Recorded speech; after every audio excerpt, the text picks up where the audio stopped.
بسم اللہ الرحمن الرحیم۔ حضرت عائشہ رضی اللہ تعالی عنہا سے مروی ہے کہ رسول اللہ صلی اللہ علیہ وسلم سے میں نے عرض کی کہ یا رسول اللہ، اگر میں لیلۃ القدر کو پاؤں تو کون سی دعا اللہ تبارک و تعالی سے مانگوں؟ تو آپ نے فرمایا کہ یہ دعا اللہ سے مانگو، اللہم انک عفو تحب العفو فاعف عنی، اللہم انک عفو تحب العفو فاعف عنی۔ اے میرے پروردگار، تو معاف کرنے والا ہے اور تو معافی کو پسند کرتا ہے، پس مجھے معاف کر دے۔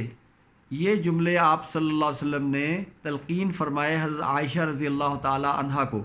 تو ہمیں چاہیے کہ یہ دعا یاد کریں اور اس رات کثرت کے ساتھ انہی الفاظ کے ساتھ اللہ تبارک و تعالیٰ کے حضور یہ دعا مانگیں۔